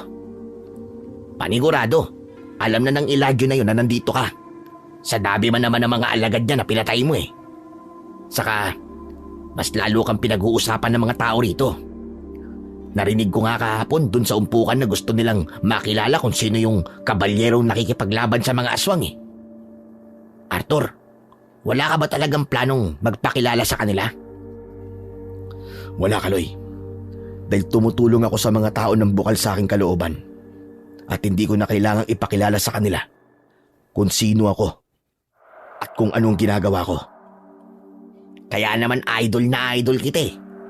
Hindi talaga ako nagsisisi na sumama ako sa'yo. Ang dami kong natututunan sa'yo. Ako rin naman, Kaloy eh. Wala akong pagsisisi na pinayagan kita sumama sa akin. Napakalaki ng tulong mo para sa akin, Kaloy. Kaya nagpapasalamat ako sa'yo at sa lahat ng ginagawa mo para sa misyong ko to. Yan ka na naman eh. Nakakatas na naman yung sinasabi mo eh. Parang may iiyak tuloy ako eh. Huwag ka na nga umiyak. Bakit? May iiyak ka rin ba kapag umiyak ako? Hindi. Ang pangit mo kasi kapag umiiyak ka. Hala siya. Natawa si Kaloy sa sinabi ko na yon. Pero totoo ang sinabi ko sa kanya. Napakalaki ng naitutulong ni Kaloy sa akin mula pa nung ginamot niya ang sugat ko hanggang sa paghahanap niya ng bahay na matutuluyan namin sa baryong yon. Kaya nasabi ko sa sarili ko ng sandaling yon na nakuha na ni Kaloy ng buo ang tiwala ko. Kinabukasan ng umaga, kahit madaling araw na ako nakauwi dahil sa pagbabantay ko sa baryo, ay maaga pa rin ako nagising. Gaya ng nakasanayan, ay may nakahain ng almusal sa lamesa. Tinawag ako ni Kaloy para makakain na kaming dalawa. Habang kumakain kami, ay biglang dumating si Kapitan Erning. Pinapasok namin siya at inaya siya ni Kaloy na saluhan kami sa almusal. Sinabi ni Kapitan na kumain na siya at wag na namin siyang intindihin. Pasensya na kayo kung pumunta ako rito ng ganito kaaga. Gusto ko lang kasi kayo kumustahin. Mahigit 1 linggo na kasi kayo nagtatrabaho sa akin. Ayos lang naman po kami rito, Kapitan. Saka, nasanay na rin po kami sa trabaho namin dito sa taniman. Mabuti naman kung ganon. Kung may kailangan kayo o problema, ay magsabi lang kayo sa akin. Huwag kayo mahihiya. Oo nga pala. Baka naman lumalabas pa kayo sa gabi ha. Napapansin ko kasi na mas napapadalas ang pagsalakay ng mga aswang dito sa atin. Hindi na po kami lumalabas kapag madilim na. Kaya wala po kayong dapat na ipag-alala sa amin. Sana talaga ay maubos na ng kabalyerong yon ang mga aswang para matapos na ang problema natin dito. Para na rin makapamuhay tayong lahat dito na mapayapa at tahimik. Nako, Kapitan, sigurado ako na hindi magtatagal ay mauubos na ang mga aswang dito. Sobrang galing po kasi ng kabalyerong yon. Lahat ng aswang na susubukan siyang labanan ay kamatayan ang kahihinatnan. Bakit, Kaloy, kung makapagsalita ka, ay parang kilala mo kabalyerong yon? Kilala mo ba ang totoo niyang pagkatao, Kaloy? Nako, hindi po. Lahat naman po tayo rito walang ideya kung sinong magiting na kabalyero na yun Nasabi ko lang po yun kasi hindi po ba lahat ng aswang na kinakalaban niya ay nagawa niyang talunin at patayin. Sa bagay, tama naman ang sinabi mong yan. Napakahusay talagang makipaglaban ng kabalyero na yon. Kaya sana ay magpakilala siya sa atin para makapagpasalamat tayo sa kanya ng personal. Sana nga po, Kapitan. O paano, aalis na ako. Kayo na bahala sa mga gulay ha. Ay bukas ka pala. Anihin nyo na ang mga pechay at dalhin nyo sa bahay ko para makuha na mga yon ng umorder doon sa akin. Sige po, Kapitan. Kami na pong bahala doon ni Kaloy. Mag-iingat po kayo. Nang nakaalis na si Kapitan Erning, ay tumingin ako kay Kaloy at pinanlakihan ko siya ng mata. Oo. Bakit ganyan ka makatingin sa akin? Pinakaba mo kasi ako kanina. Akala ko'y madudulas ka na sa pagsasalita mo Ang akala ko ay masasabi mo na kay Kapitan na ako ang sinasabi nilang kabalyero. Huwag kang kabahan. Hindi ko kinakalimutan na walang ibang dapat makaalam na ikaw yung kabalyero. Pero alam mo, curious na talaga ako sa itsura ng Eladio na yon. Ano bang itsura niya? Sa totoo lang, Kaloy, hindi ko din alam ang itsura ni Eladio kapag nasaan yung tao siya. Kaya wala akong ideya. Ang nakita ko pa lang ay ang itsura niya kapag nasaan yung aswang siya. At masasabi ko na kumpara sa ibang mga aswang, ay mas mabagsik siyang tignan. Sana talaga makaharap mo na siya para matapos na ang problema ng mga tao rito at may paghiganti mo na ang nobya mo. Sana nga, Kaloy. Sana nga. Isang malalim na paghinga ang pinakawalan ko. Alam ko sa sarili ko na matagal na akong handa sa paghaharap namin ni Eladio. Ngunit sa tuwing iniisip ko kung ano-ano ang posibleng mangyayari sa aming laban, ay may konting takot akong nararamdaman. Takot na baka maisahan ako ni Eladio at sa uli ay ako pala ang matatalo. Pagsapit ng gabi, pagkatapos namin maghapunan ni Kaloy, ay naghanda na ako para sa pagtugis ko sa mga aswang. Dinala ko ang aking mga sandata at hindi ko kinalimutan ang aking bandana. Bago ko umalis, ay nagpaalam muna ako kay Kaloy. Kaloy, ikaw na munang bahala rito ha. Pagkaalis ko, isarado mo ng maigi ang pinto at huwag mong kakalimutang magkandado, pati yung mga bintana. Alam mo, Arthur, may naisip ako kanina. Ano naman yun? Ano kaya kung samahan kita sa pagbabantay mo rito sa baryo? Hayaan mo kung tulungan ka makipaglaban sa mga aswang. May itak naman tayo rito Siguro naman, ay pwede ko yung gabiting sandata, di ba? Kaloy, kaya ka sumama sa akin ay para gamutin ako kapag nasugatan ako sa pakikipaglaban. Yun ang naging usapan natin. Hindi kita pinayagan sumama sa akin para makipaglaban ka rin sa mga aswang. Hindi kaya ng konsensya ko na hayaan kang makipaglaban sa mga aswang kahit alam kong wala kang alam pagdating sa mga ganung bagay. Ang panggagamot ang dapat mong pagtuunan ng pansin dahil naniniwala ako na doon ka magaling. Paano naman ako makakapanggamot?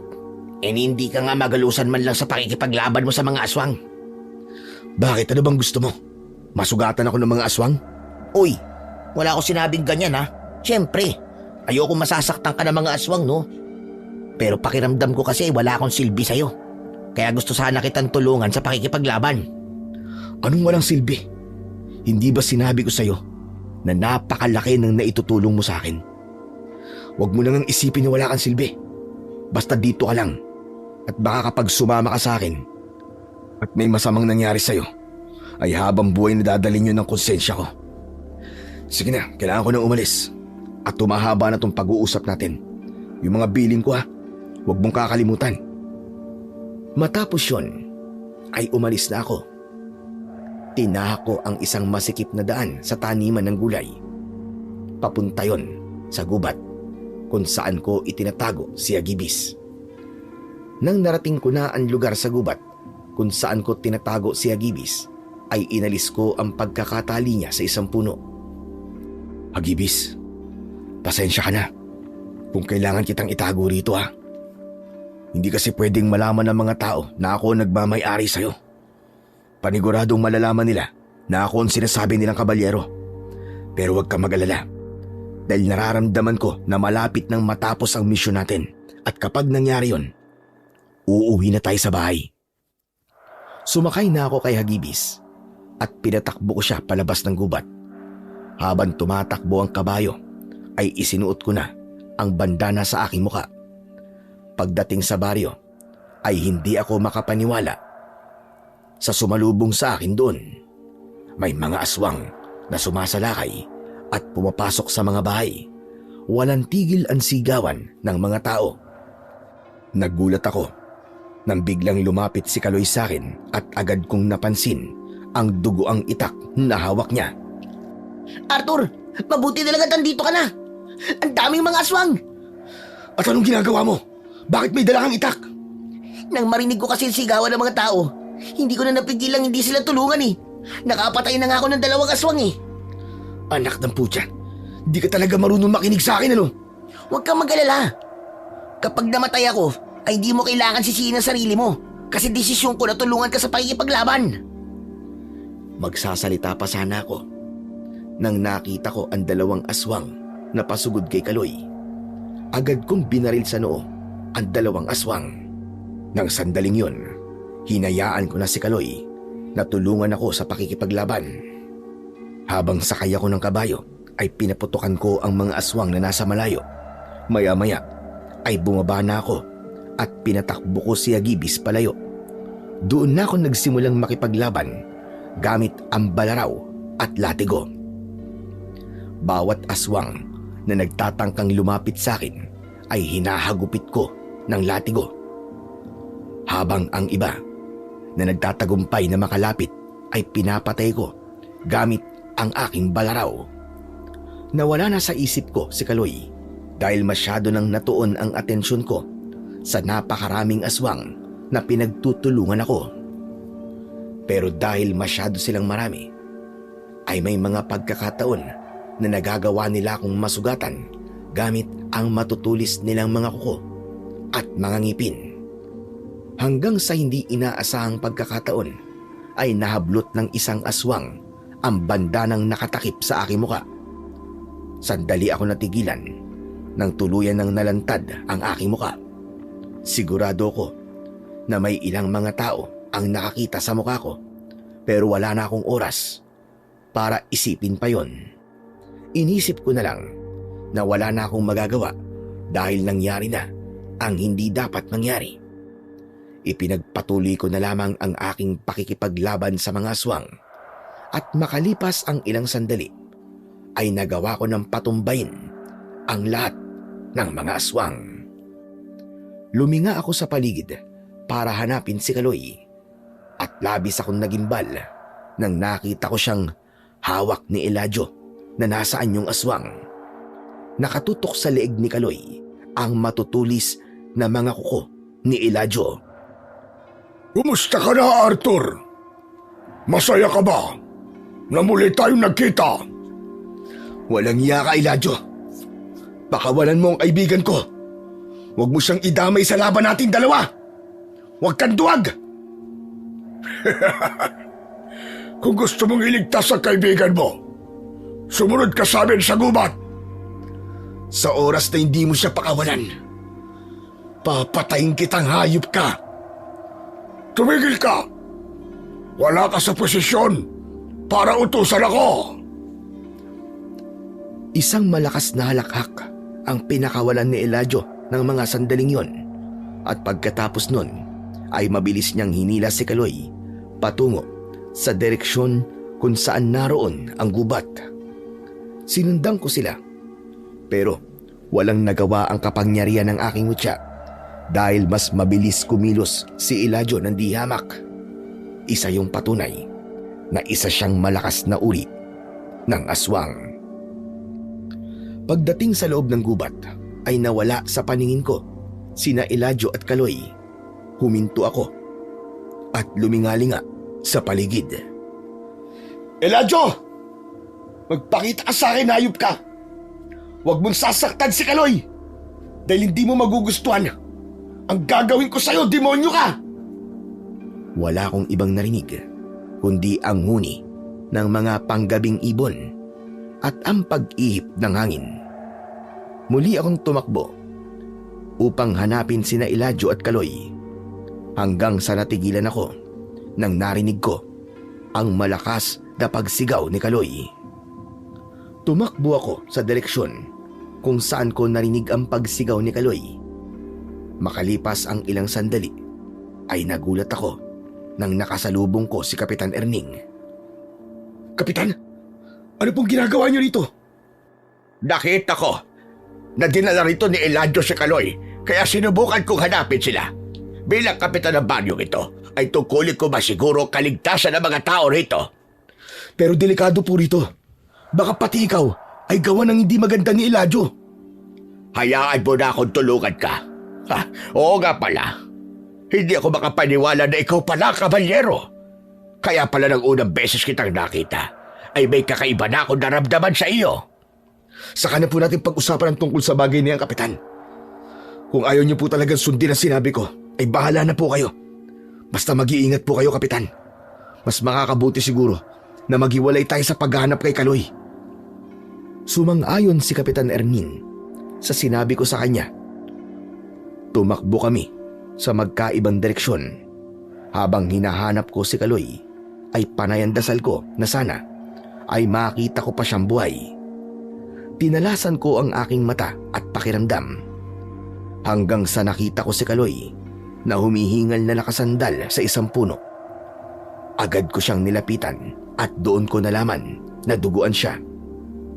Hawak niya ang kanyang tiyan kung saan meron siya nung malalim na sugat na halatang mula sa kalmot ng aswang. Salamat sa Diyos at nakita na rin kita, Kaloy. Mabuti na lang. At nagawa kong makatakas kay Eladio. Dadali muna kita sa baryo at baka mayroong pwedeng gumamot sa sugat mo ron. Teka, sandali lang. May kailangan kang malaman. Kanina, bago pinagtangkaan ni Eladio ang buhay ko, ay pinakita niya sa akin ang anyo niya. Kapag isa siyang tao, Arthur, si Kapitan Erning, si Kapitan Erning. Ano yun? Anong meron kay Kapitan Erning? Si Kapitan Erning, siya si Eladio. Napamaang ako sa sinabi ni Kaloy. Pakiramdam ko ay sasabog ang ulo ko sa narinig ko. Parehas kaming nagulat ni Kaloy nang marinig namin ang boses ni Kapitan Erning. Kaya napalingon kami sa kanya. Kapitan, totoo ba ang sinabi ni Kaloy? Na ikaw si Eladio? Alam mo, hindi ko alam kung may sapusa ang kaibigan mong yan. Biruin mo. Nagawa pa niyang mabuhay pagkatapos ng ginawa ko sa kanya. Kung ganun, ikaw nga si Eladio, hayop ka! Kilala mo naman ako, Arthur. Hindi ako lumalaban ng patas. Wala kang kaalam-alam na alam ko na mapupunta ka sa baryong ito.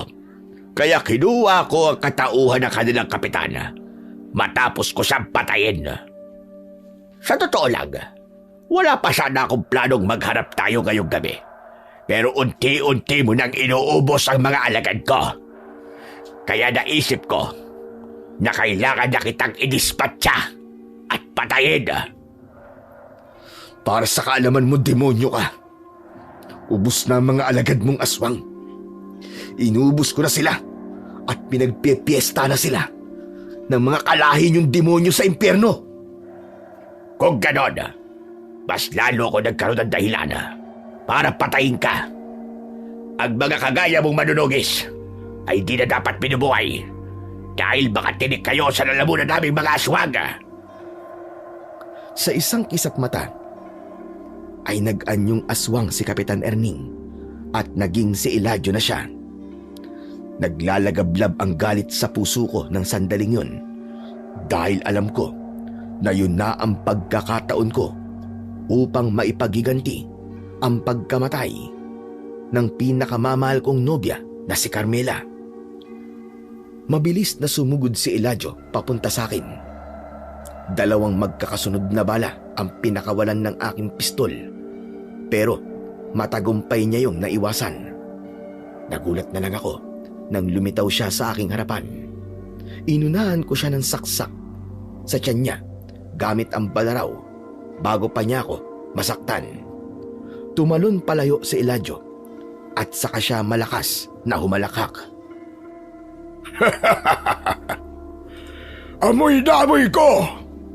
Ang galit sa iyong puso! Bakit? Nagtataka ka pa ba kung bakit ganito ang nararamdaman ko sa iyong demonyo ka? Pinatay mo ang nobya ko sa harapan ko at ang kamatayan mo rin ang magiging kabayaran sa ginawa mo sa kanya.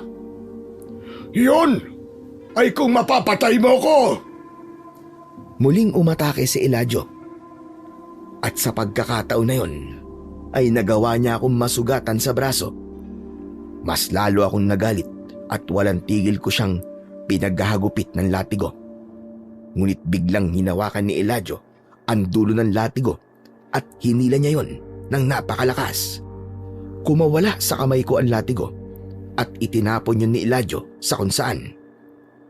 Nang oras na yon ay wala na akong ibang aasahan kundi ang aking pistol, ang aking balaraw at ang kapangyarihan ng aking mutya ng sungay ng puting kalabaw. Nang tumakbo si Eladio papunta sa akin, ay pinaulanan ko siya ng bala. May isang tumama sa balikat niya pero hindi yun sapat para mapatumba ko siya.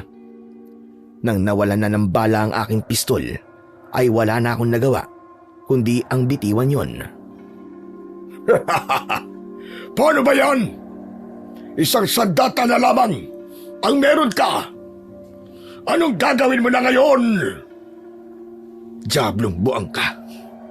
May sandata man ako wala, ay kayang-kaya pa rin kitang patayin. Tandaan mo yan.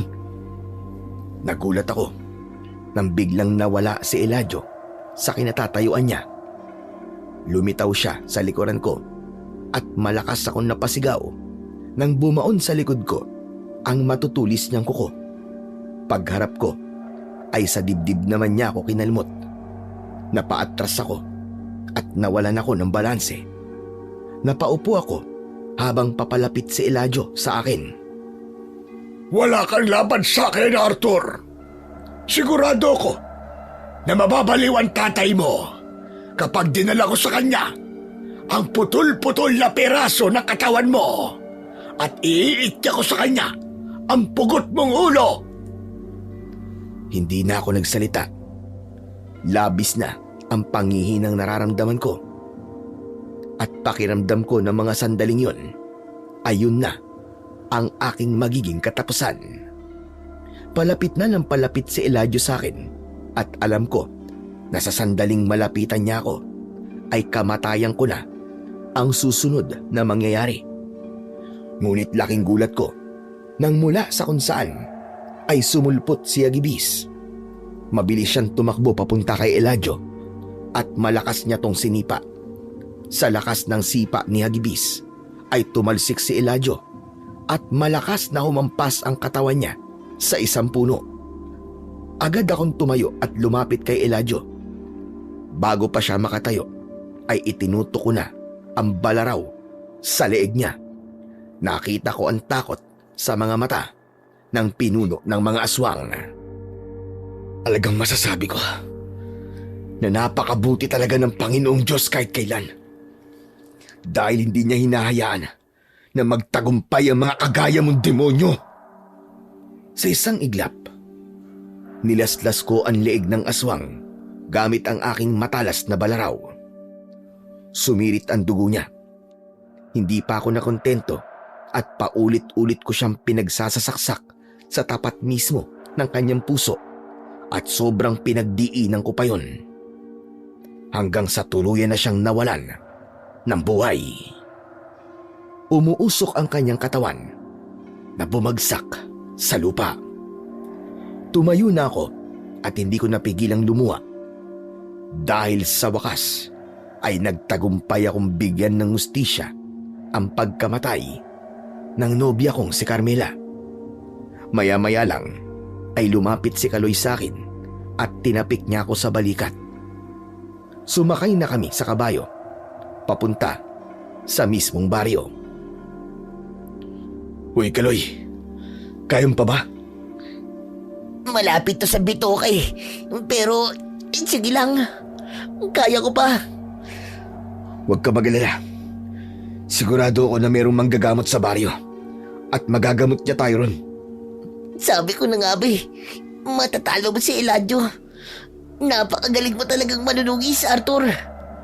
Pero ngayon tapos na ang mission mo. Maghihiwalay na ba tayo? Siguro. Babalik na lang ako sa baryo namin. Hindi mo na kailangan bumalik doon. Dahil sasama ka na sa akin sa pag-uwi ko sa bahay namin. Doon mo mas lalong pag-uusayan ang panggagamot mo. Dahil matutulungan ka ng tatay ko pagdating sa bagay na yan. Talaga? Hindi mo ba ako gina-joke time? Isasama mo talaga ako? Oo nga. Walang halong biro. Pexman, cross my heart. Dahil sigurado ako na dun sa lugar namin ay makikita ng mga tao ang halaga mo bilang isang mahusay na albularyo. Narinig ko ang pag-iyak ni Kaloy sa likuran ko. Hindi nagtagal ay nakarating na kami sa baryo at doon ay ginamot ng isang albularyo ang mga sugat namin. Nang nakabawi na kami ng lakas ni Kaloy, ay naglakbay na kami sakay ng kabayo ko. Pagdating sa bahay, ay agad kaming sinalubong ni tatay. Kita ko sa mukha niya ang saya at ginhawa nang nakabalik ako ng buhay. Ikinuwento ko ang lahat ng nangyari sa paglalakbay ko at kung paano ko napatay si Eladio. Ipinakilala ko rin kay tatay ang kaibigan kong si Kaloy na kasakasama ko sa pagtugis ko sa mga aswang. At sinabi ko sa kanya kung gaano kalaki ang naitulong niya sa akin para magtagumpay ako. Simula noon, naging bahagi na ng pamilya namin si Kaloy.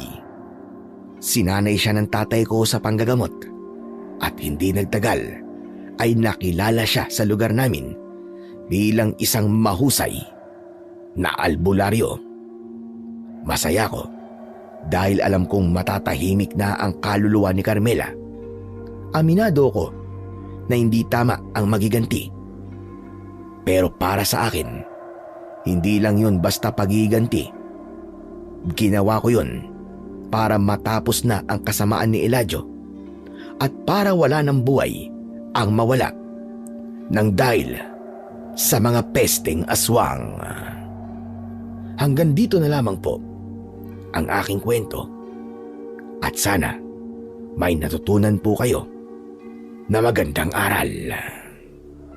Maraming salamat po sa pakikinig. Sa kwentong ito, pinapakita lamang sa paglalakbay ng buhay, darating ang isang taong hindi mo inaasahan. Isang estrangherong unti-unting magiging sandigan mo sa mga panahong wasak ang iyong damdamin at puno ng pait ang iyong puso. Sa gitna ng iyong mga misyon, ng paggangad ng pagiganti at ng bigat ng mga sugat na iniwan sa iyo ng nakaraan, may ipapadala ang Diyos na magsisilbing ilaw sa iyong landas. Sa kanyang presensya, mararamdaman mong may taong handang umunawa, makinig at umalalay sa iyo nang walang hinihinging kapalit. Unti-unti niyang ipapaalala sa iyo na may isang tao o isang kaibigan na katulad niya na handa kang paglingkuran at pakisamahan sa anumang oras. Sabi nga sa Biblia, Kawikaan 17:17, ang kaibigan ay nagmamahal sa lahat ng panahon at ang kapatid ay ipinanganak para sa panahon ng kagipitan. At sa huli, mauunawaan mo na ang pagdating niya sa iyong buhay ay hindi aksidente, kundi bahagi ng plano ng Diyos upang ikaw ay mapalakas at maituwid. Sa kabila ng lahat ng laban na iyong haharapin, siya ang magiging patunay na may mga taong mananatili hindi lamang sa oras ng tagumpay, kundi lalo na sa panahon ng iyong paghihirap. Sa kanya, matatagpuan mo ang isang kaibigang totoo, tapat at maaasahan, magpakailanman. Isang biyayang hindi matutumbasan ng kahit na anong paghiganti o galit sa mundo. Sabi nga sa kasabihan, di bali ng isa lang ang kaibigan, basta totoo at tapat, kaysa marami nga, ngunit sa pagtalikod mo, puro paninira ang inihahatid sa iyo. Hindi nasusukat sa dami ang pagkakaibigan, kundi sa katapatan ng iilang nananatili. Sapagkat sa mundong puno ng pakitang tao, mas mahalaga ang isang pusong totoo kaysa sa maraming ngiti na may lihim pala na pagtataksil. Maraming salamat po sa walang sawang pakikinig nyo at suporta sa aking mga YouTube channel na The Voice Addict at mga kwento ni Apong Isaac. Huwag nyo rin pong kalimutang mag-subscribe at i-hit ang notification bell para sa mas marami pang makapigil hininga na kwentong aswang at katatakutan mula sa mundo ng kapabalaghan. Hanggang sa muli po, at pagpalain kayong lahat ng ating dakilang Diyos na siyang pinakamakapangyarihan sa lahat.